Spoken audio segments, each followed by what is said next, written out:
Baik, Bapak Ibu, jam sudah menunjukkan pukul 7 tepat. Kita akan mulai bincangan edisi Sersan kita pada kesempatan malam hari ini. Ya, sebelum mulai kita akan memulai. Kita punya acara dengan sebuah pujian, yaitu diambil dari Kidung Jemaat 412, Tuntun Aku Tuhan Allah. Dan untuk kita semua.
Ya, kita akan lanjutkan di dalam doa. Yang minta tolong Dokter Iman deh membuka di dalam doa. Silakan.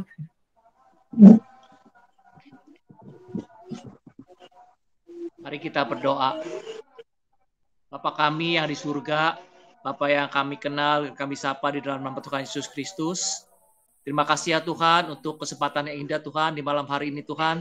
Kami dapat bersama-sama berkumpul di malam yang indah ini Tuhan, bersatu hati untuk mengadakan acara kebaktian rumah tangga serta obrolan santai ya Tuhan. Buka hati kami, pikiran kami, kuasai dengan Roh Kudus Tuhan, sehingga apa yang disampaikan oleh Pak Samuel menjadi kekuatan semua bagi kami Tuhan. Kami mengerti apa yang dibicarakannya Tuhan, dan kami dapat melaksanakannya dalam kehidupan sehari-hari. Kami serahkan seluruh kebaktian ini dari awal sampai akhirnya hanya kepada Tuhan Yesus Kristus, Juru Selamat kami yang hidup. Amin. Amin. Amin. Baik, Bapak Ibu, pada kesempatan hari ini, ayo, siapa yang ingat tema kita pada malam hari ini, Bapak Ibu? Ayo. Ada yang ingat? Katekisasi lah pokoknya. Iya, benar. Katekisasi. Formalitas apa gitu? Formalitas. Oke, iya, ramai sekali. Ya, hari ini kita secara khusus Bapak Ibu, tema perbincangan santai kita, serius tapi santai kita adalah soal katekisasi. Ya, saya sudah siapkan di sini slide-nya. Ya, nah, katekisasi sekedar formalitaskah? Gitu ya. Itu sebuah pertanyaan, gitu ya. Kenapa sih kok pasang kok temanya katekisasi sekedar formalitas gitu ya? Kok nggak ada gitu kata-kata yang lebih lain atau gimana? Nah, kita akan coba lihat gitu ya. Kenapa sih temanya adalah katekisasi sekedar formalitas kah? Ya. Jadi Bapak Ibu, yang perlu kita pahami pertama kali terkait Kalau kita bicara soal katekisasi adalah yang pertama tentang apa sih katekisasi itu, ya. Coba menurut Bapak Ibu dulu, katekisasi itu apa menurut Bapak Ibu gitu ya, sebelum saya definisi yang lebih rumitnya nih. Menurut Bapak Ibu, katekisasi itu apa? Coba, ayo. Pandangan Belajar umum. tentang Alkitab. Belajar tentang Alkitab. Terima kasih, Dr. Iman. Ayo, yang lain, yang lain. Apa itu katekisasi? Coba. Ayo, Bapak Ibu.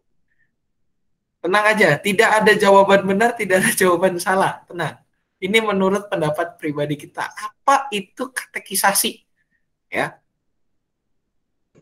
Pengenalan lebih dalam tentang Tuhan Yesus, Pak. Pengenalan lebih dalam tentang Tuhan Yesus. Terima kasih, Bu Brata Wiwari. Ayo, ada lagi yang lain, Bapak Ibu? Belajar, Pak. Belajar sebelum kita dibaptis ya. Hah? Lebih dalam gitu. Baptis. Sebelum dibaptis, Ci. Benar. Ya kali. Di CD Pak. Ibu Marcel Di CD masalah. Sebelum dibaptis, ini duet mau guru sekolah minggu nih.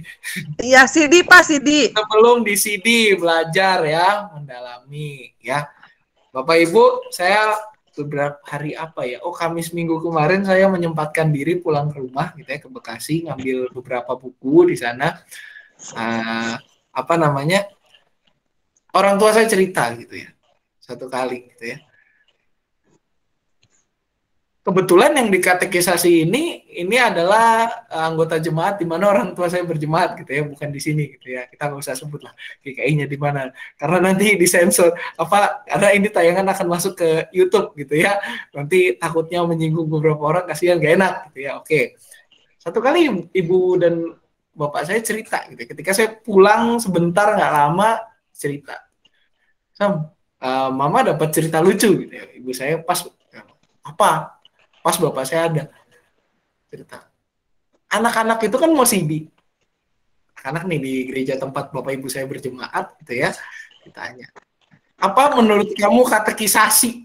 Ya, katekisasi itu apa buat kamu? Ada sebuah jawaban yang cukup menggelitik bapak ibu. Yaitu kelas yang diadakan setiap hari Sabtu. Jadi anak-anak ini rata-rata SMA gitu ya, rata-rata SMA. Mereka sekolahnya Senin sampai Jumat online. Nah ini mereka bilang ini sekolah yang diadakannya hari Sabtu gitu ya. Bapak saya bilang iya bener.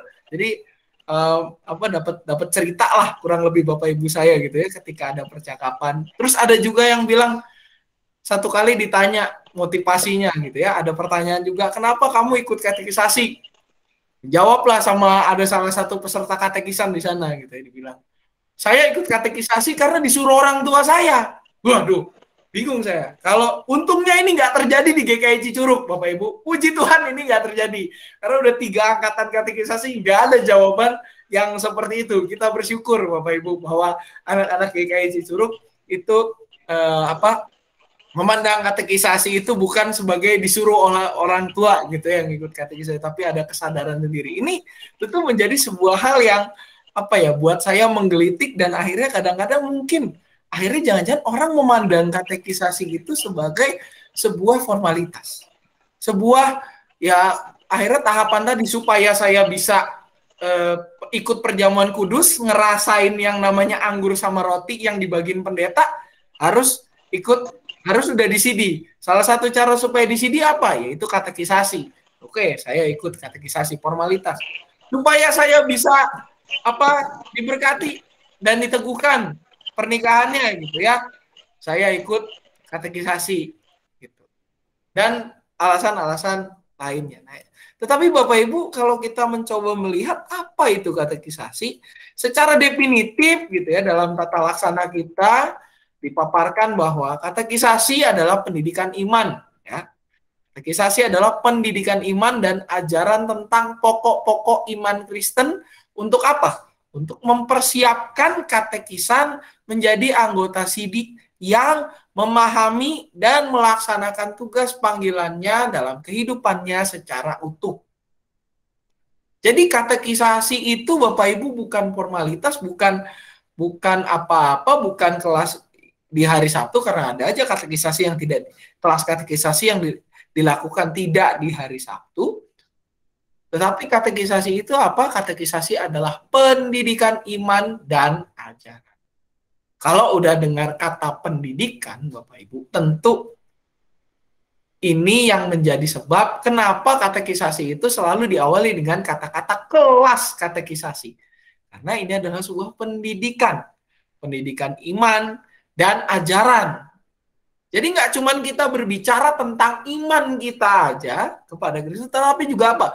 Tetapi juga tentang ajaran kekristenan. Ajaran yang apa? Ajaran yang tentang pokok-pokok iman Kristen. Apa aja pokok-pokok iman Kristen, Pak Sam? Banyak. Trinitas, Allah Trinitas. Identitas soal gereja. Terus juga Alkitab. Dasatita. Wah, pokoknya banyak. Nanti Bapak Ibu atau yang punya saudara lagi katekisasi di GKI Cicurug atau anaknya lagi katekisasi bisa ditanya, silabus katekisasinya apa aja isinya. Nah, itu pelajarannya kurang lebih. Di situ pokok-pokok iman Kristen dan juga apa? Pendidikan iman. Makanya Bapak Ibu, katekisasi itu punya apa? Ada kalau yang tahun kemarin gitu ya, ini sedang dirancang untuk yang tahun ini. Tahun kemarin itu ada namanya magang pelayanan. Ya. Magang pelayanan itu untuk apa? Supaya anak-anak juga bisa mengaplikasikan pelajaran-pelajaran yang telah diterima gitu. Supaya goalnya adalah menjadi anggota CD yang memahami dan melaksanakan tugas panggilannya dalam kehidupannya secara utuh. Dan kalau itu bahasa tata laksana keberatan Pak Sam, oke, kita bahasakan dengan simpelnya. Apa bahasa lebih singkatnya? Menjadi salah satu pemenuhan tugas gereja. Tugas gereja apa? Di dalam bidang pendidikan yang memperlengkapi umat untuk melaksanakan misi Allah di tengah dunia.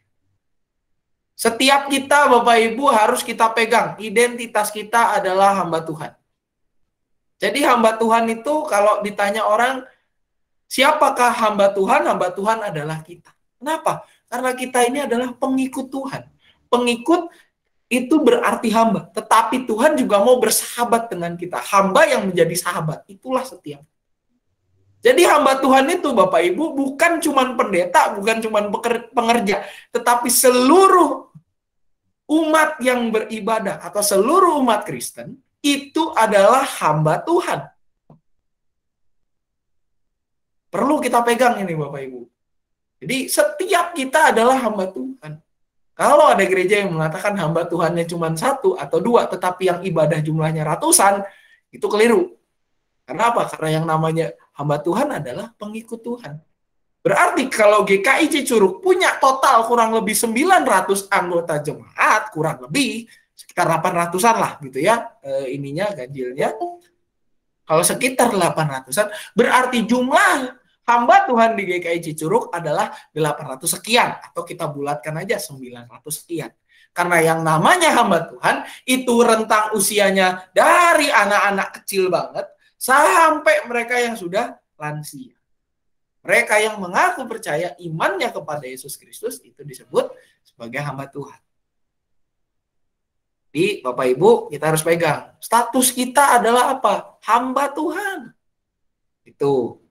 Makanya kalau nanti ditanya Bapak Ibu, hamba Tuhan di GKI Cicurug ada berapa? Jawabannya adalah lebih dari 100. Karena anggota jemaat kita kurang lebih 800 sampai 900 orang. Nah, katekisasi menjadi salah satu pemenuhan tugas gereja di dalam bidang pendidikan.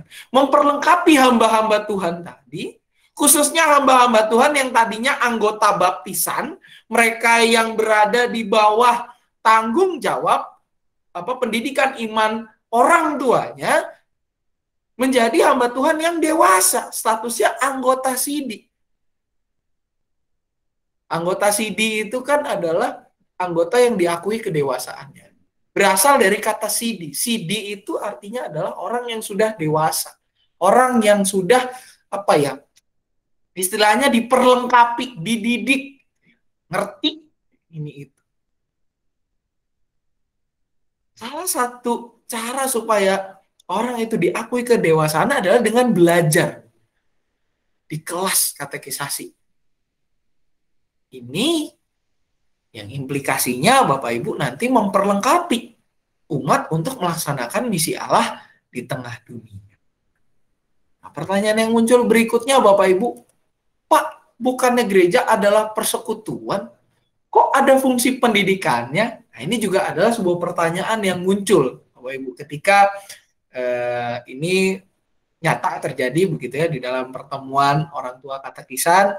Ada salah seorang orang tua yang bertanya bahwa, Pak, kok ada rules aturan-aturannya kelas katekisasi, harus ada silabusnya, harus ada pembelajarannya. Gereja itu kan bukan lembaga pendidikan, gereja adalah persekutuan. Tetapi kalau kita baca tata gereja, kok ada fungsi pendidikannya? Nah, ini adalah pertanyaan yang umum muncul. Untuk menjawab pertanyaan ini, apakah gereja fungsinya hanya bersekutu dan tidak ada fungsi pendidikannya, saya mengajak kita semua untuk melihat Matius 28 ayat 19 sampai dengan 20. Kalau ada Bapak Ibu yang ingat isinya apa, silakan coba. Ini harusnya semua jemaat ingat, ini ayat Alkitab yang paling sering diucapkan. Matius 28 ayat 19 sampai dengan 20. Ayo. Ada yang ingat Bapak Ibu?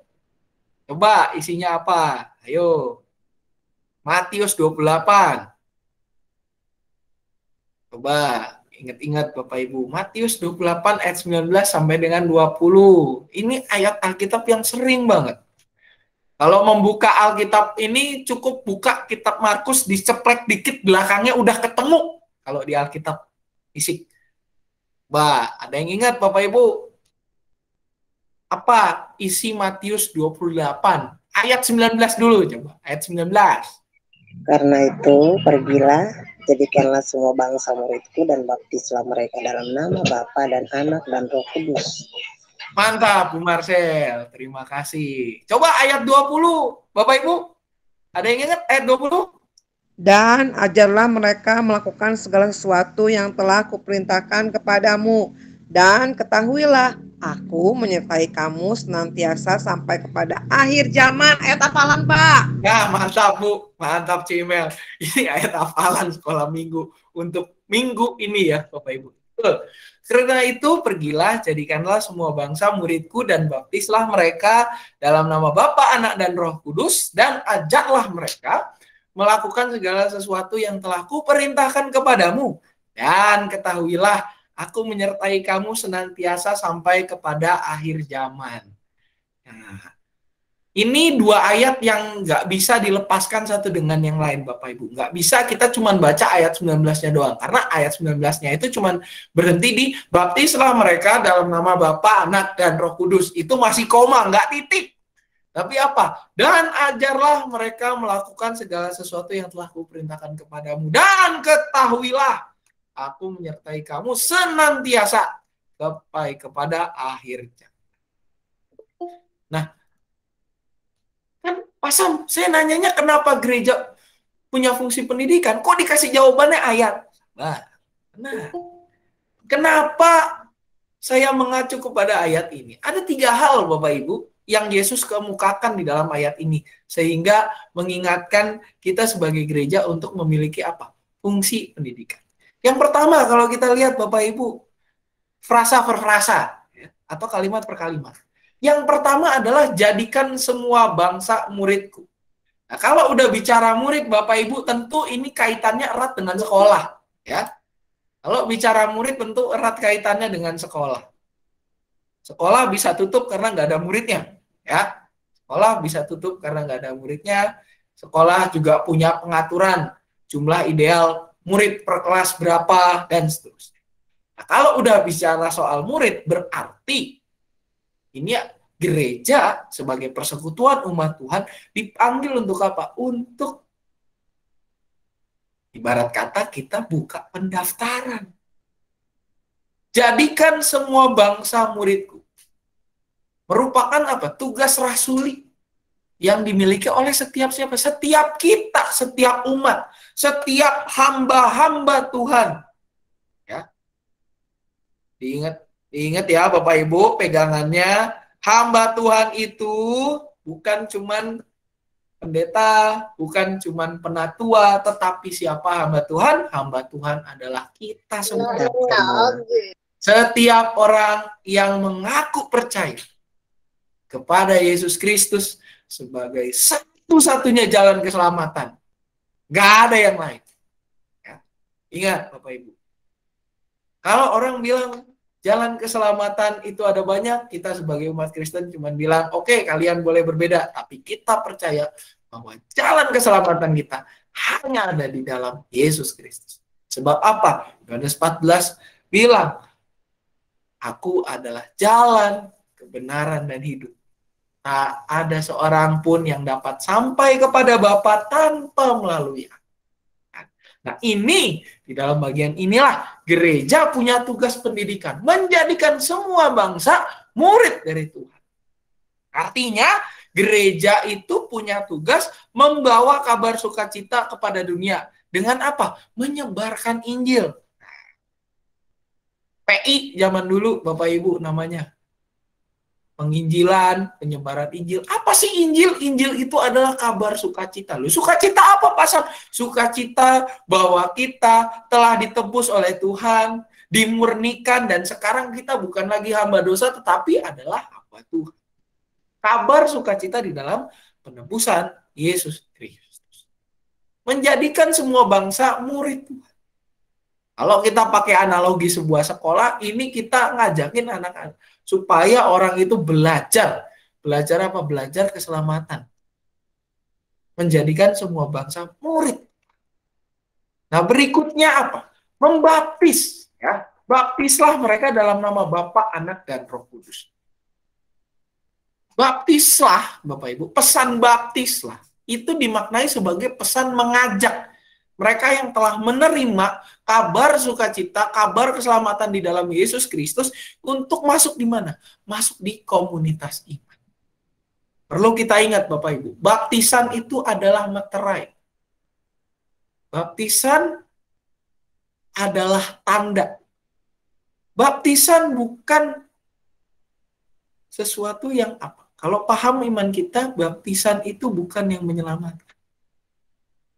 Keselamatan kita ada di dalam Yesus Kristus. Bukan karena baptisan kita selamat. Tetapi karena Yesus Kristus memilih kita menjadi selamat.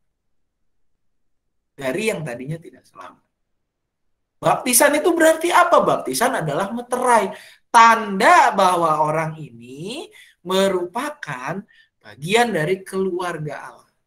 Makanya baptisan itu di dalam sakramen, Bapak Ibu, disebut sebagai sakramen inisiasi.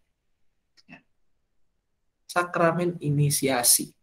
Sakramen di mana seseorang itu diterima menjadi bagian dari keluarga kerajaan Allah. Pesan membaptis ini, Yesus mengatakan kepada kita, berarti apa? Supaya orang yang udah kita injilin tadi, kita kasih tahu, mereka ingin mengenal lebih dekat Yesus Kristus, kita dibaptislah mereka supaya mereka bisa dianggap sebagai bagian dari komunitas iman. Di mana mereka tidak hanya bertumbuh secara pribadi. Kalau yang namanya komunitas, Bapak Ibu, itu artinya adalah sesuatu yang bersama-sama dengan orang lain. Baptisan menjadi tanda bahwa orang tersebut telah masuk ke dalam komunitas iman, masuk sebagai anggota gereja. Makanya di dalam LKKJ kita ada namanya anggota baptisan dan anggota sidik. Anggota baptisan adalah mereka yang telah dibaptis.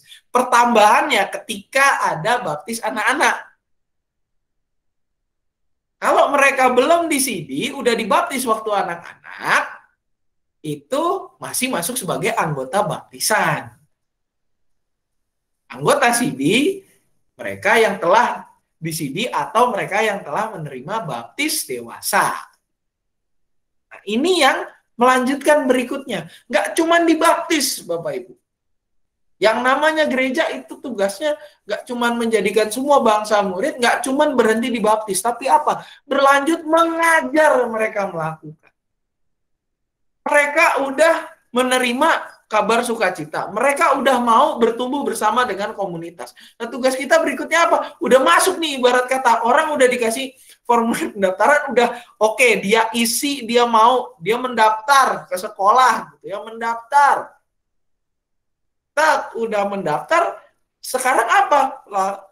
Sekarang waktunya adalah mereka untuk diajarkan. Diajar apa? Diajar melakukan segala sesuatu yang telah Tuhan perintahkan.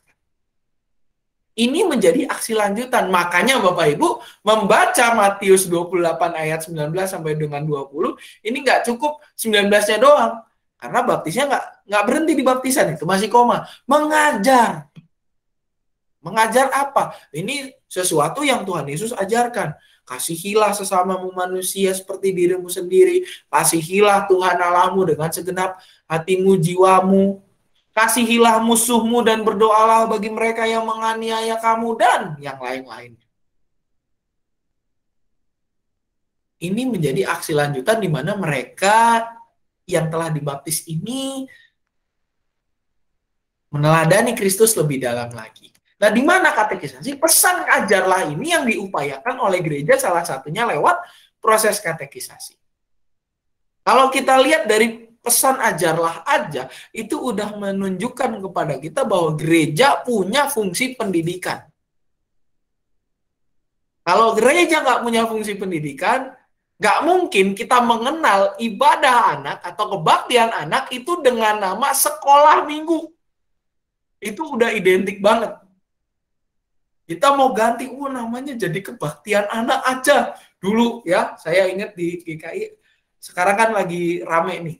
Kebaktian intergenerasi, kebaktian dengan pola intergenerasi. Sekolah minggu itu adalah kebaktian anak. Tahun 67 Bapak Ibu, GKI masih menggunakan nama bukan komisi tapi badan pembantu. Oke, dia ganti jadi komisi kebaktian anak-anak. Sebelum namanya berganti menjadi komisi anak. Itu ada di Intisari atau sekarang dibilangnya Akta Persidangan Gerejawi GKI Jawa Barat. Dulu masih, kita kan sinode wilayah Jawa Barat, dulu namanya sinode GKI Jawa Barat. Tahun 1967 Bapak Ibu, komisi anak itu namanya sebelum ganti di tahun itu ya, itu namanya adalah Komisi Kebaktian Anak-anak. Jadi tugasnya bikin kebaktian anak-anak yang dikenal dengan nama apa? Sekolah minggu. Kita kenalnya tradisi namanya sekolah minggu. Sekolah minggu asal-usulnya dari mana? Dari Inggris. Itu bisa kita perdalam di lain kesempatan. Nah, itu udah menjadi salah satu contoh bahwa gereja punya tugas untuk pendidikan. Katekisasi ini juga apa? Proses pendidikan. Fungsi pendidikan yang dilakukan oleh gereja, di mana seorang anggota baptis dipersiapkan menjadi anggota sidi. Artinya apa? Anggota sidi adalah anggota yang sudah dianggap dewasa secara iman. Oleh siapa? Oleh jemaat, di mana dia berada. Dan apa? Mendalami iman percayanya kepada Kristus. Siap untuk menunaikan tugas dan panggilannya sebagai seorang Kristen dalam kehidupan keseharian. Jadi kalau udah dianggap anggota sidi, apakah kita lepaskan begitu aja Pak Sam? Enggak. Mereka tetap anggota gereja. Mereka tetap di bawah penggembalaan iman kita. Kalau dulu masih anggota baptisan, ketika orang tersebut melakukan mungkin kesalahan, kita tegur orang tuanya. Sama kayak anak-anak SD. Anak SD yang ditegur pertama kali biasanya adalah orang tuanya. Gimana sih ngedidiknya? Nah, itu sesuatu yang sudah lumrah lah. Tapi kalau ketika anak ini sudah akil balik, sudah dewasa, maka yang ditegur adalah anaknya sendiri. Sekarang Bapak Ibu, kalau Bapak Ibu menemukan anggota sidi, kita di GKI Cicurug, udah 3 nih saya sidi di sini ya, 3 angkatan sidi. Saudara-saudara Bapak Ibu yang melakukan hal-hal di luar firman Tuhan, tegur aja nggak apa-apa. Karena apa? Karena seorang anggota sidi itu adalah orang yang sudah dewasa secara iman. Artinya, dia sudah tahu mana yang tepat, mana yang tidak tepat, mana yang tidak sesuai dengan firman Allah, mana yang sesuai dengan firman Allah, mana yang seturut dengan kehendak Tuhan, mana yang tidak. Kalau ada anggota sidi yang malas-malasan ibadah, tegur aja Bapak Ibu, nggak apa-apa. Ya. Anggota CD berarti kita semua nih. Ya, saya juga termasuk anggota CD karena saya sudah CD. Bapak Ibu semua saya percaya sudah CD. Kalau anggota baptis berarti mereka yang rata-rata masih anak-anak, atau kalau ada yang udah dewasa berarti mereka belum CD. Enggak apa-apa, ditegur aja. Pesan ajarlah ini diupayakan lewat proses katekisasi tadi, Bapak Ibu. Karena apa? Kalau kita balik ke depan, ya, katekisasi itu adalah pendidikan iman dan ajaran tentang pokok-pokok iman Kristen. Seorang yang sudah CD berarti dia sudah tahu pokok-pokok iman Kristen. Kalau ada yang lupa sama pelajaran katekisasinya, berarti dia lebih baik ngulang aja, nggak apa-apa. Bukan ngulang CD-nya, tetapi mengulang kelas katekisasinya. Karena apa? Belajar lagi. Kehidupan kita adalah belajar. Setiap hari kita belajar hal-hal yang baru. Walaupun kalau kata kitab pengkhotbah tidak ada yang baru di bawah kolong langit ini. Nah, oleh karena itu Bapak Ibu serta saudara-saudari sekalian, ini juga pertanyaan yang muncul. Bicara soal katekisasi. Apakah pendidikan gereja hanya lewat katekisasi? Jawabannya Bapak Ibu enggak. Katekisasi itu baru salah satu cara. Salah satu cara gereja untuk melakukan fungsinya sebagai apa? Sarana pendidikan umat yang mengajarkan teladan Kristus kepada umat. Salah satu cara yang gereja punya untuk mendidik adalah lewat katekisasi. Tetapi bukan satu-satunya cara. Kenapa? Karena proses pengajaran, proses gereja melakukan fungsinya sebagai bagian dari pendidikan, itu banyak kegiatannya. Katekisasi itu berjalan beriringan dengan kegiatan gereja yang lain. Saya tadi udah ngomong, tahun kemarin ada namanya magang pelayanan. Itu berarti anak-anak katekisan diajak untuk mengenal dunia pelayanan di gereja. Nah, sekarang kita coba lihat contoh lewat gereja lakukan pendidikan itu lewat apa aja sih? Yang pertama Bapak Ibu lewat kebaktian. Kebaktian baik dalam bentuk kategorial, apa aja kebaktian yang bersifat kategorial. Anak-anak, remaja, pemuda, umum atau dewasa, lansia, itu kategorial namanya. Karena berdasarkan kategori umur. Ataupun kebaktian umum, kebaktian minggu. Ya. Pasang. Kan yang ngajarin kalau ibadah umum yang khotbah pendeta bukan guru. Oke, pendeta ya, bukan guru. Tetapi Bapak Ibu, kalau Bapak Ibu perhatikan, coba deh Bapak Ibu main. Contoh aja ke gereja AKBP atau GPIB atau ketika perjamuan kudus biasanya. Atau lihat pendeta-pendeta khotbah gitu ya. Pendeta yang sudah ditahbis tentunya khotbah. Itu pakaiannya umumnya apa Bapak Ibu? Kalau pendeta khotbah, biasanya pakaiannya apa? Hitam. Gimana Bu? Jubah. Bajunya jubah, Pak. Jubah. Oke, jubah. Nama jubahnya apa? Coba Bapak Ibu, ayo. Toga. Toga. Nah, Toga. pertanyaan yang muncul berikutnya Bapak Ibu. Selain di gereja yang dipakai sama pendeta, biasanya orang pakai toga itu di acara apa? Ayo. Pentahbisan, emeritasi. Emeritasi, oke. Wisuda, Pak. Perjamuan kudus. Iya, benar. Wisuda. Pentahbisan, emeritasi. Di luar gereja, toga dipakai pada saat wisuda, Bapak Ibu. Ya. Nah, artinya apa? Artinya yang mengajar kita itu adalah seorang pengajar. Ini terjadi pada masa apa? Pada masa reformasi. Luther itu adalah sosok yang pertama kali Luther sama Calvin kalau nggak salah. Dia yang perkenalkan. Karena kalau di gereja Katolik biasanya imamnya pakai baju warna putih. Toga warna hitam itu biasanya dipakai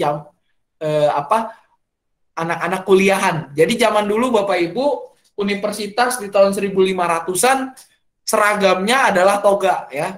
Kalau kita bersyukur hari ini cucu-cucu kita, saudara-saudara kita, anak-anak kita yang di wisuda itu pakainya toga pada saat wisuda aja. Kalau Bapak Ibu jadi mahasiswa di tahun 1500-an, itu pakaiannya tiap hari adalah toga. Bisa bayangin Bapak Ibu betapa ribetnya pakai toga itu ya. Udah bajunya panjang, besar, dan agak panas. Jadi dan itu adalah seragam yang menunjukkan bahwa dia adalah seorang sarjana. Seorang yang berpendidikan. Nah, ketika tradisi ini diadopsi oleh gereja Protestan khususnya, ini menjadi sesuatu yang menunjukkan apa? Bahwa kebaktian kita itu adalah sesuatu yang berisi sebagai pengajaran. Makanya gereja dengan sekolah itu nggak jauh-jauh amat. Kehadiran gereja biasanya nggak jauh dari kehadiran sekolah. Contoh, gedung GKI Cicurug, termasuk fasilitas yang parkirannya ini nggak jauh dari sekolah BPK Penabur. Karena apa? Salah satu misi dari gereja adalah misi pendidikan. Yesus Kristus pun juga punya misi sama, pendidikan. Makanya dia mengajar firman. Kebaktian-kebaktian itu ibarat kata kita mendapatkan apa? Siraman firman Tuhan. Yang apa? Mendidik kita untuk mengetahui kehendak Tuhan. Juga di dalam persekutuan, PA, persekutuan rumah tangga, dan lain-lain. Isinya ada khotbah. Makanya khotbah itu menjadi sesuatu yang sentral buat ibadah kita. Karena apa? Karena di khotbah di situ kita diajarkan. Pemaparan firman Tuhan yang kita mungkin nggak ngerti dipaparkan oleh seorang yang belajar firman Tuhan. Apalagi kegiatan pendidikan, pembinaan. Sifatnya apa? Life skill maupun faith skill. Ya, kalau life skill Bapak Ibu, sekarang kan gereja suka ngasih pembinaan gitu ya. Misalnya kreatif di tengah pandemi, ya. Kreatif di tengah ya apa istilahnya ada semacam kegiatan pembinaan gitulah, entah bagaimana menggembalakan organisasi dengan benar, bagaimana mengajar anak-anak, bagaimana ini, bagaimana itu, ataupun faith skill, pembinaan yang sifatnya imaniah. Contohnya apa? Katekisasi. Itu salah satu contoh dari faith skill. Lalu juga apa faith skill? Ketika ada pembinaan soal ajaran-ajaran gereja untuk aktivis-aktivis kita, selain pembinaan yang sifatnya untuk skill, ilmu, keterampilan, tetapi juga ilmu di dalam beriman. Gitu. Persekutuan PA rumah tangga menjadi bentuk kegiatan pendidikan. Kenapa? Karena di situ dipaparkan apa arahan-arahan firman Tuhan. Coba ada yang masih ingat nggak? Bapak Ibu, nama PRT kita pada minggu pertama dan minggu kedua namanya apa? Depannya ada kata Rabu. Ceria. Hah? Rabu ceria, Bu? Ceria lansia ya. Kalau itu ceria lansia ya. tempat. Rabu ceria bersama lansia. Ya, itu juga kegiatan pembinaan. Karena apa? Karena ada kata ceria. Pendidikan itu harus ceria, Bapak Ibu. Ya, kalau kita nggak ceria, kita nggak bisa mendapat sesuatu. Percayalah. Itu memang salah satu makanya sempat kampus alma mater saya STT Jakarta mengeluarkan slogan teologi is fun. Karena apa? Teologi itu dipandang sebagai sesuatu yang sulit, tapi ternyata setelah didalami ini sesuatu yang menyenangkan. Tapi minggu pertama dan kedua dulunya namanya PRTKD. Ayo Bapak Ibu, ada yang inget nggak? Inspiratif apa ya Pak? Ya betul Bu, inspiratif. Maka kita harapannya adalah menghasilkan inspirasi-inspirasi untuk melakukan firman Tuhan dengan lebih baik lagi di dalam kehidupan kita. Kegiatan-kegiatan kebersamaan itu juga merupakan sebuah kegiatan pendidikan yang dilakukan gereja. Mendidik umat untuk apa? Untuk mengetahui bahwa kita tuh tidak sendirian, itu bersekutu bersama dengan orang lain. Dan apalagi yang paling terakhir adalah contoh nyatanya katekisasi.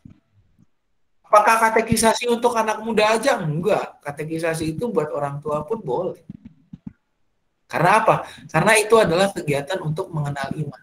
Kalau saya udah di sini Pak, mau ikut katekisasi lagi, boleh sit in, namanya kelas sit in. Saya tahun kemarin, ketika proses katekisasi tahun kemarin, kebetulan ada ada katekisan yang istilahnya sit in. Dia tidak di CD, dia sudah di CD tetapi ingin mendalami ulang. Oke, silakan, nggak masalah, ikut aja. Namanya kelas sit in. Di beberapa gereja saya pikir sudah melakukan proses ini. Bahwa katekisasi itu nggak cuma terbuka buat mereka yang mau CD aja, enggak, tetapi juga terbuka buat mereka yang sudah CD tapi ingin mendalami kembali pelajaran-pelajaran iman mereka. Nah, oleh karena itu Bapak Ibu, kalau kita simpulkan katekisasi itu bukanlah sebuah formalitas. Katekisasi adalah model pendidikan. Kalau yang namanya model pendidikan berarti ada kesadaran tersendiri yang ditimbulkan. Pendidikan iman yang dilakukan oleh gereja agar umat semakin mengenal dan mendalami iman percayanya. Yang melibatkan apa? Seluruh anggota jemaat di dalam prosesnya. Jadi yang namanya katekisasi Bapak Ibu, yang jadi orang yang mengamati itu bukan cuma pengajar katekisasinya saja, bukan cuma majelis jemaat saja, tetapi seluruh anggota jemaat di suatu jemaat. GKI itu nggak menyebut dirinya, kalau kita ya GKI Cicurug itu cuma Gereja Kristen Indonesia Jemaat Cicurug. Kita adalah jemaat, seluruh anggota jemaat. Jadi yang namanya katekisan, katekisan itu diperhatikan oleh seluruh anggota jemaat. Bukan cuma majelis aja yang memperhatikan, tetapi semua anggota jemaat. Bapak, Ibu, walaupun anaknya atau cucunya belum katekisasi, tapi punya peran untuk mengawasi anak-anak katekisan ini. Makanya suka kita wartain katekisan. Si Anu.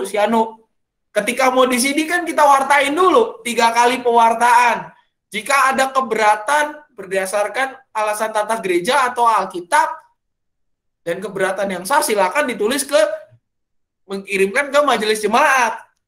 Karena apa? Karena kita butuh. Kalau majelis jemaat dan pengajar katekisasi yang memperhatikan, gak banyak matanya. Tapi kalau semua memperhatikan, kan banyak. Itulah makanya Bapak Ibu, katekisasi itu bukan formalitas. Katekisasi adalah bagian dari pendidikan. Kalau ada saudara-saudara kita, adik-adik kita, anak-anak cucu kita yang menganggap bahwa katekisasi formalitas, kita cuma bisa ngomong satu Bapak Ibu. Bilang aja, bertobatlah, sebab kerajaan Allah sudah dekat. Karena katekisasi itu adalah pendidikan. Yang apa? Yang semakin mengajak kita untuk mengenal Tuhan. Memiliki iman di dalam Tuhan. Siapa saja yang terlibat, semua yang terlibat. Gak cuman pendeta, gak cuman penatua, gak cuman pengurus komisi, tetapi seluruh bagian dari persekutuan umat Tuhan di dalam sebuah jemaat.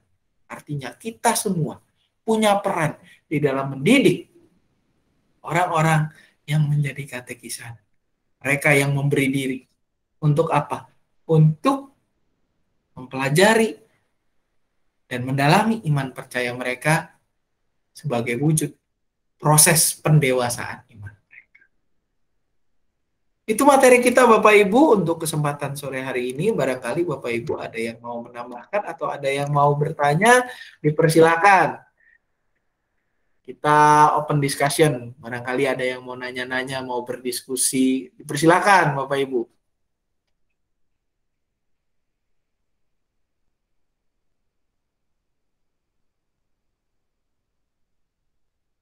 Ada?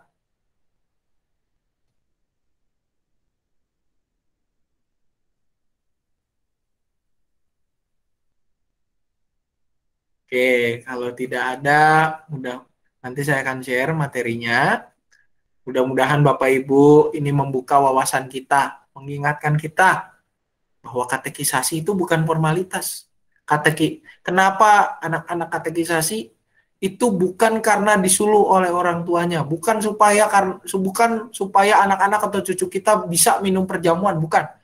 Tapi supaya anak-anak cucu-cucu kita itu bisa dewasa secara iman. Tahu mana yang baik dan benar. Mempertanggungjawabkan iman di hadapan Tuhan dan jemaatnya. Kiranya materi ini menjadi berkat buat kita semua. Tuhan Yesus memberkati. Kita akan lanjut kepada doa syafaat. Bapak Ibu, ada beberapa pokok doa yang sudah saya catat di sini untuk kita doakan bersama. Kita akan berdoa untuk pemilih proses pencalonan bakal calon penatua GKI Cicurug untuk periode 2022-2025. Juga renovasi gedung pelayanan GKI Cicurug, lalu juga untuk uji coba ibadah onsite hari Minggu bagi lansia yang akan rencananya akan dilakukan per Minggu besok tanggal 19.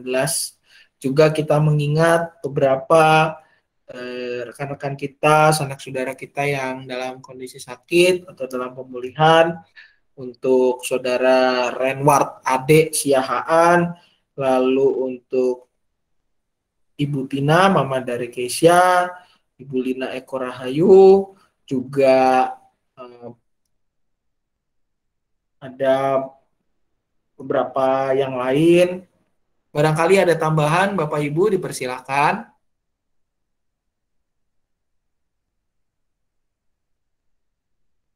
Ada tambahan untuk doa syafaat? Anak-anak yang mau PTS, Pak. Oh, anak-anak PTS ya, Ci? Ya, anak penabur udah, anak-anak SMP sih kayaknya minggu depan. Emi. Oke. Kita juga berdoa buat Ibu, saya manggilnya Bude, Ibu Sri Harumi yang hari ini berulang tahun. Ya, kita doakan.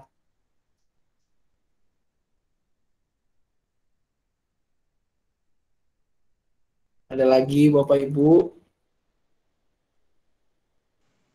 Untuk ibadah Cici Suci tanggal 23. Cici Suci tanggal 23 ya Bu ya? Berarti minggu Kamis depan ya? Hari Kamis depan ya. Makasih Pak Sam. Sama Bu. Ada lagi?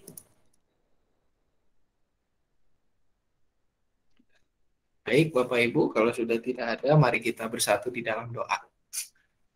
Kami bersyukur Tuhan pada malam hari ini kami diberikan sebuah pengingat tentang tugas gereja di dalam bidang pendidikan lewat katekisasi yang bukan sebuah formalitas tetapi sebuah proses pendidikan iman bagi anak cucu kami, saudara-saudara kami. Biarlah ya Bapak, kami boleh menjadi orang-orang yang boleh berperan serta aktif di dalam mengawasi anak-anak kami yang sedang dalam proses pendewasaan ini. Biarlah Engkau memberikan kami hikmat di dalam mengembalakan mereka dan menjadi contoh bagi mereka. Kami pada saat ini berdoa untuk sanak saudara, rekan-rekan kami yang dalam kondisi sakit atau dalam pemulihan.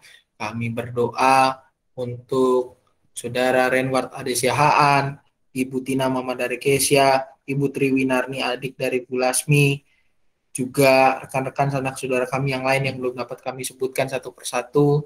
Tuhan, biar Engkau yang senantiasa pulihkan dan mampukan mereka untuk melihat rancangan indah-Mu. Berkati dan senantiasa sertai keluarga yang mendampingi, cukupkanlah kebutuhan mereka. Juga ya Bapa, biarlah sukacita boleh hidup di dalam diri setiap mereka. Untuk Ibu Sri Harumi atau Bude yang hari ini berulang tahun juga, kami berdoa biarlah Engkau juga senantiasa memakai Bude di dalam masa tuanya. Boleh memberkati keluarga bersama dengan Pak D, juga Eben yang ada hadir di tengah keluarga Pak D dan Bude. Biarlah Engkau senantiasa juga boleh berkati supaya Eben boleh tumbuh menjadi anak yang seturut dengan firman-Mu. Pak D dan Bude juga boleh Kau pelihara kesehatannya. Kami juga berdoa untuk anak-anak yang sedang menjalani atau akan menjalani penilaian tengah semester ya Bapak, biar Kau persiapkan mereka, Kau yang senantiasa mampukan mereka untuk melakukan tugas dan panggilan mereka sebagai siswa untuk belajar. Juga untuk uji coba ibadah onsite hari Minggu bagi lansia yang sedianya akan dilaksanakan mulai hari Minggu ini tanggal 19, biarlah Kau boleh berkati proses ini dari awal hingga selesai. Biarlah ya Bapak ini boleh menjadi jawaban di tengah kerinduan para lansia untuk ibadah di gereja. Biarlah draft konsep untuk pendaftaran yang sedang disusun juga boleh Engkau sempurnakan supaya menjadi draft atau media pendaftaran yang benar-benar membantu para lansia ini. Juga untuk pemilihan proses pencalonan bakal calon penatua GKI Cicurug periode 2022-2025, biar engkau juga boleh sertai dan engkau boleh gerakkan anak-anakmu ya Bapa untuk boleh menjadi terlibat di dalam kepemimpinan gerejawi dengan menjadi penatua. Biarlah engkau boleh mengirimkan anak-anakmu ya Bapa untuk boleh semakin menggembalakan gerejamu di tengah situasi yang terus berubah ini. Juga untuk proses renovasi gedung pelayanan GKI Cicurug ya Bapak, kami bersyukur pembangunan fisik telah selesai, tetapi kami masih membutuhkan banyak dana ya Bapak untuk menutupi berapa hal di sana sini. Biarlah Engkau yang boleh mengirimkan para donatur juga, Engkau yang boleh terus senantiasa memberkati supaya pada saat digunakan pun gedung ini boleh semakin menambah pelayanan kepada anak-anak usia muda, khususnya remaja, pemuda, dan anak ya Bapak. Biarlah fasilitas yang jauh lebih layak ini boleh semakin memperbaiki kinerja pelayanan kami. Dan juga ya Bapak untuk persekutuan Cici Suci tanggal 23 ini, biar Engkau senantiasa berkati, Engkau juga persiapkan segala pihak yang mengambil peran di dalam persekutuan ini. Ya Bapa, inilah doa kami yang jauh dari sempurna, yang hanya kami sempurnakan dalam nama anak-Mu Tuhan Yesus Kristus, Sang Firman yang hidup, Juru Selamat kami berdoa dan berpengharapan. Amin. Baik Bapak Ibu, kita akan menutup acara persersanan kita pada kesempatan malam hari ini dengan sebuah pujian yang diambil dari Kidung Jemaat 427, yaitu Ku Suka Menuturkan.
hilang indahnya, dan nanti ku nyanyikan di surga yang kekal, cerita termulia yang lama ku kenal.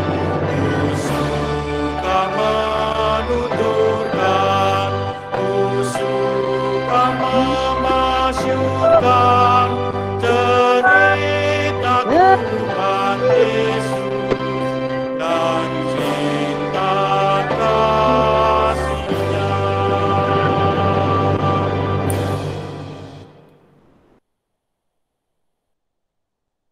Baik, Bapak Ibu, dengan demikian kegiatan kita pada kesempatan sore hari ini telah selesai. Ada beberapa pengumuman yang ingin saya sampaikan sebelumnya. Yang pertama, Bapak Ibu, terkait dengan pencalonan nama-nama pengatua. Ya, kita untuk periode 2022 dan 2025 ini akan kembali melakukan penjaringan nama-nama bakal calon penatua ya dari jemaat. Bapak Ibu, kalau boleh dilihat ini informasinya dalam rangka penyegaran dan peningkatan kemampuan, jadi refreshment gitu ya. Nah, untuk nama-nama yang akan mengakhiri jabatannya pada 31 Maret 2022 dan tidak dapat dipilih kembali berikut ini. Nah, ada yang ini yang dapat dipilih kembali yang berikut ini. Dan juga Bapak Ibu, bagaimana caranya Pak Sam kalau saya mau memasukkan nama bakal calon penatua? Oke, caranya mudah. Bapak Ibu ada dua cara di sini.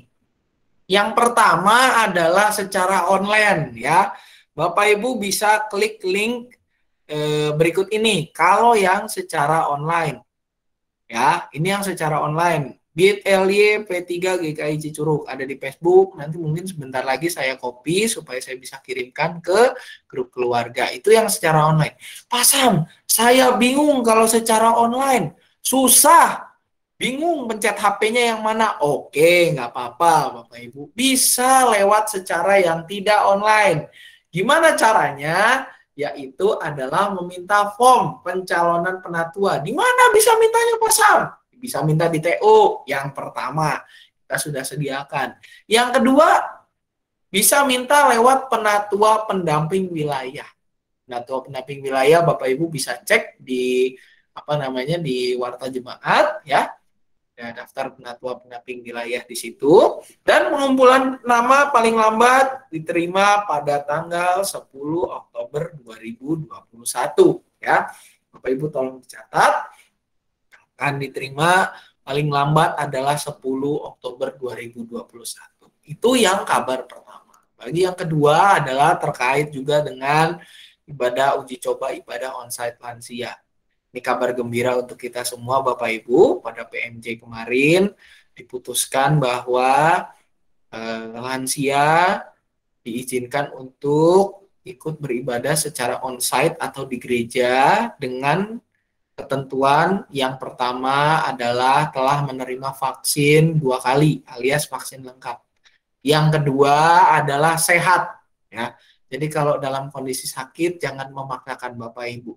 Cuma kita dibatasi sekitar 20 orang per kebaktian, dan pendaftarannya Bapak Ibu kalau yang jemaat yang lain kan umum itu lewat link ya Bapak Ibu. Nah, kalau untuk lansia gimana? Nah, ini sedang dikonsep pendaftarannya. Kata-katanya lagi disusun. Untuk pendaftarannya nanti lewat WA grup lansia. Ya, untuk khusus lansia saja, itu nanti daftarnya lewat WA grup lansia. Juga catatan yang perlu diperhatikan Bapak Ibu, jangan ibaratnya misalnya nih, kan kuotanya cuma 20 ya, kita ngertilah gitu ya, teman-teman kita banyak yang mau ibadah di gereja. Saya yakin dan percaya yang kangen ibadah di gereja banyak. Oleh karena itu Bapak Ibu, 20 itu kita dengan sistem yang satunya adalah sistem selang-seling gitu ya. Jadi kalau yang sudah ibadah di tanggal 19 ada baiknya jangan mengisi di tanggal 26. Isilah 2 minggu berikutnya, yaitu di bulan Oktober. Jadi nanti mungkin besok akan di-share Bapak Ibu untuk form pendaftaran peserta ibadah lansia selama 2 minggu ini, baik untuk tanggal 19 maupun tanggal 26. Nah, untuk lansia Bapak Ibu duduknya di mana? Duduknya di bawah. Karena nanti gereja akan dibagi 2 zona. Zona di bawah itu adalah zona khusus lansia. Sedangkan zona di atas itu adalah zona khusus non-lansia. Kecuali ada CD atau ibadah-ibadah tertentu yang masih bisa jemaat masuk, tetapi membutuhkan space khusus, misalkan CD atau apa, nah itu nanti akan kita atur kemudian. Jadi ini kabar gembira untuk kita semua, seperti iklan itu ya. Jadi Bapak Ibu persiapkan diri, jaga kesehatan, senantiasa banyak berdoa, dan juga Bapak Ibu apa yang paling penting tetap semangat. Ini memang masih uji coba, jadi jangan ini dulu Bapak Ibu, jangan jangan kayak orang tuh gerasok gerusuk istilahnya. Kita banyak bersabar, kita juga harus lihat kondisi kita. Kalau kita kondisinya sakit ya jangan memaksa. H-1 misalnya di hari Sabtu kita kecapean, jangan maksa hari Minggunya, nggak apa-apa. Kita juga harus bisa jaga diri kita, karena jaga diri adalah bagian dari menjaga sesama kita. Juga untuk Cici Suci di minggu depan hari Kamis Bapak Ibu jam 7 malam secara online juga, jangan lupa. Dan anak-anaknya jangan lupa juga Bapak Ibu, anak cucunya didorong untuk ikut ibadah sekolah minggu setiap jam 8 pagi, untuk ibadah remaja lewat Google Meet setiap jam 9 pagi, ibadah umum jam 7 secara online. Ya, begitu. Jadi yang lansia yang belum daftar ikutnya ibadah online. Nah, yang minggu ini daftar, minggu depannya gantian gitu Bapak Ibu. Supaya apa? Supaya kita ada periode restnya. Itu Bapak Ibu yang bisa saya sampaikan. Barangkali ada tambahan lagi dari rekan-rekan majelis yang lain, dipersilakan. Ya, tambahan untuk Pak Sam yang sehubungan dengan lansia tadi. Terima kasih. Cuma memberikan informasi aja. Benar apa yang disampaikan Pak Sam tadi. Kalau sudah mendaftar, umpama nih ya, daftarnya di hari Senin, ya kan? Hari Senin itu kondisinya masih sehat, padahal dia sudah daftar ya.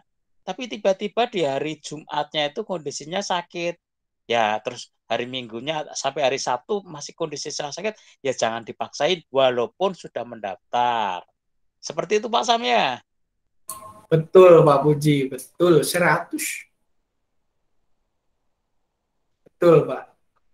Gitu. Jadi Bapak Ibu pendaftarannya mungkin, jadi untuk khusus lansia pendaftarannya langsung nih dibrek, misalkan 2 minggu gitu ya. Kita kalau Oktober misalnya ada 5 minggu berarti langsung drop 5 minggu gitu ya. Supaya apa?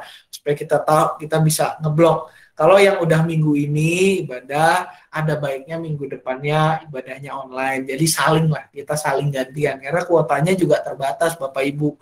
Cuma 20 orang kita bukanya, dan nanti di lantai bawah akan diatur penempatannya seperti apa. Mungkin besok ini kebetulan masih disusun Bapak Ibu kata-katanya, draftnya, tetapi ketentuannya sudah saya sampaikan. Yang pertama adalah sudah vaksin 2 kali. Jadi Bapak Ibu jangan lupa bawa kartu vaksinnya, baik dalam bentuk secara HP pakai aplikasi itu yang Peduli dan Lindungi itu, Peduli Lindungi maaf, kalau Peduli dan Lindungi berarti beda aplikasinya, Peduli Lindungi, atau yang secara fisik ditunjukkannya nanti ketika mau masuk ke gereja gitu ya. Ini berlaku untuk semua kalangan, baik lansia maupun non lansia yang usianya 17 sampai dengan lansia ya, mulai startnya 17 tahun. Jadi di bawah 17 tahun silahkan adik-adik semua ibadahnya ikuti Komisi Remaja ya, jam 9 pagi di Google Meet. Itu. Salah satu yang penting harus dibawa adalah bukti sudah divaksin. Bapak Ibu mau ke mall, mau kemana, semua yang ditanya sekarang adalah bukti vaksinnya mana, ya. Atau ya Bapak Ibu, bukti vaksin itu yang harus penting untuk dibawa. Gitu. Yang kedua, saya yakinlah kalau lansia itu pasti 6:30 aja udah ada, ya. 6:30 pasti udah ada. Nah, yang penting apa Bapak Ibu? Yang penting adalah tepat, jangan mepet. Seenggaknya 15 menit lah sebelum mulai ibadah. Karena apa? Karena akan diadakan screening dulu. Pak, mana bukti ininya, tembak suhunya dulu, cuci tangan dulu, masuk ke dalam. Tuh, jangan terlambat. Untuk yang lansia, Bapak Ibu, duduknya di bawah, lantai 1. Bagaimana dengan yang non-lansia? Yang non-lansia silahkan naik ke balkon. 17 sampai di bawah lansia, silahkan naik ke balkon. Lansia nanti duduknya di bawah, kita sudah siapkan area khusus, gitu ya. Dan mudah-mudahan ini menjadi sebuah secerca harapan untuk kita. Nanti kita lihat Bapak Ibu, kalau misalnya kondisinya membaik, ya kita akan lihat lagi situasinya ke depan. Begitu Bapak Ibu, barangkali ada lagi yang lain tambahan.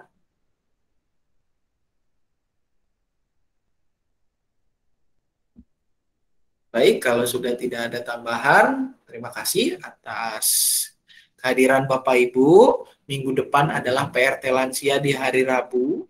Jangan lupa Rabu kelima untuk lansia ada PRT khusus di jam 9 pagi. Karena ada kunjungan dari klasis di jam tersebut. 2 minggu dari sekarang. Minggu depan PRT Lansia, minggu depan ya. Rabu ceria bersama lansia itu. Lalu hari Kamisnya ada Cici Suci Penginjil. Saya nggak berani ganti namanya karena itu urusannya di luar Cicurug ya.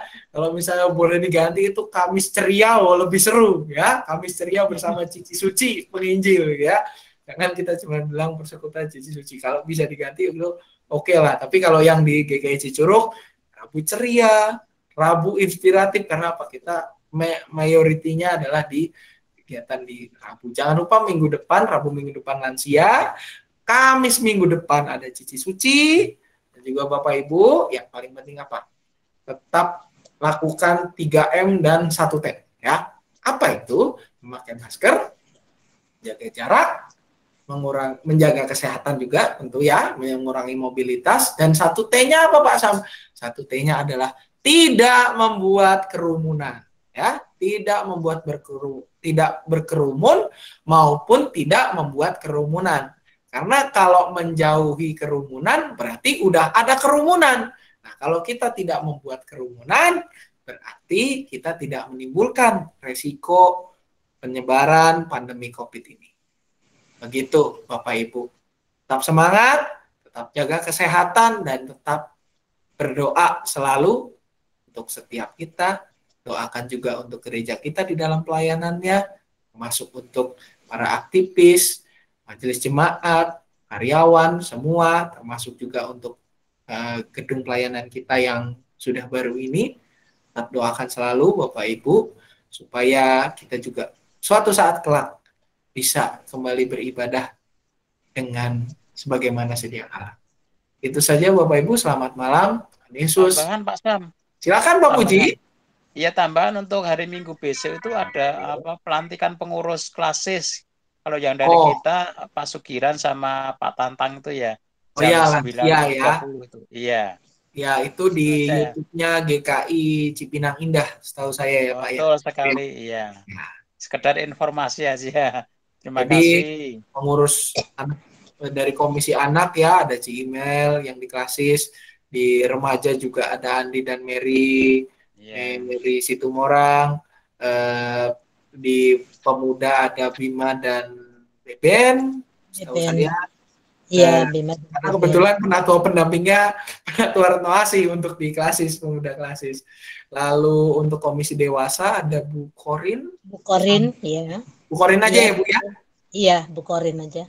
Untuk lansia ada Pak Sugiran dan Pak Tantang, dan penatua pendamping lansia klasis adalah Penatua Elisa Pujianto. Ya, dan juga yang lain-lain, Masih banyak yang lain Bapak Ibu, ada di warta jemaat kita bisa dibaca. Itu saja Bapak Ibu, ada lagi tambahan Pak Puji? Cukup, karena untuk besok itu pelatihan dulu, pelatihan latihan. pelantikan katanya.